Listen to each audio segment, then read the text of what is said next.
सध्या राजकारणात काहीही होऊ शकतं हो. अशी परिस्थिती आहे. One fine day Uddhav Thackeray join BJP.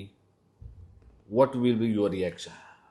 मला आजही ठाम विश्वास आहे आदरणीय उद्धवजी ठाकरे साहेब भारतीय जनता पार्टीबरोबर जाणार नाहीत, किती काही झालं तरी. त्याची कारणं तुम्हालाही माहिती आहे, सबळ कारण आहेत. असं काही नाही की लपाछपीचे कारण आहेत. माझा पक्ष गेला, माझं चिन्ह गेलं आणि त्या गद्दारांना घेऊन तुम्ही नाचणार आणि तिकडे आम्ही तुमच्या सोबत कशासाठी यायचं? बरं, तुमचा हिंदुत्वाचा विचार तरी खरा आहे का? तोही खरा नाही ना, तोही ढोंगी आहे ना. तुमचं हिंदुत्वही खरं नाही, तुमची मानवता खरी नाही, तुमचा देशाचा आर्थिक विकास खरा नाही, तुमचा दोन माणसांचा विकास म्हणजे देशाचा विकास नाही. भौतिक सुख आली म्हणजे माणूस सुखा झाला असं होत नाही. मग अध्यात्माकडे गेलाच नसता माणूस, भौतिक सुखाने सुखी झाला असतं तर.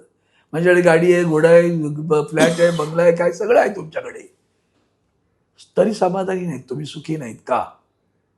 त्याचं कारण शोधलं पाहिजे. तर या भौतिक सुखाच्याच मागे सगळे लागलेले आहेत आणि तेच सगळं खोटं आहे.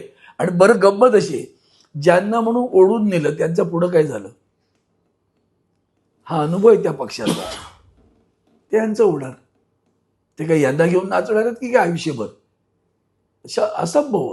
साधी गोष्ट घ्या, माननीय अजित पवारांच्या निधनानंतर अर्थखातं परत मागे आलं नाही.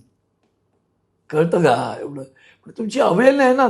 एवढा नंबर आहे ना तुमचा, पोटनिवडणुकीत वहिनी आल्या निवडून, सुनेत्रा वहिनी, तरी पण मग आकडा तेवढाच राहून सुद्धा अर्थखातं नाही आलं मागे तुमच्याकडे.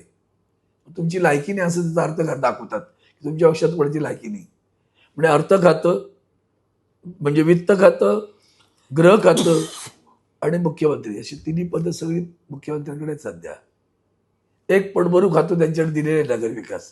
ते पण का दिलंय तर शिवसेना शहरांमध्ये स्ट्रॉंग आहे. मग त्या शहरांमध्ये बळकट असलेल्या शिवसेनेला छळायसाठी शिवसेनेचाच माणूस समोर उभा करून ठेवला त्यांनी आणि त्याला सांगितलेलं की यांना मदत नाही करायची. नाही करत मदत.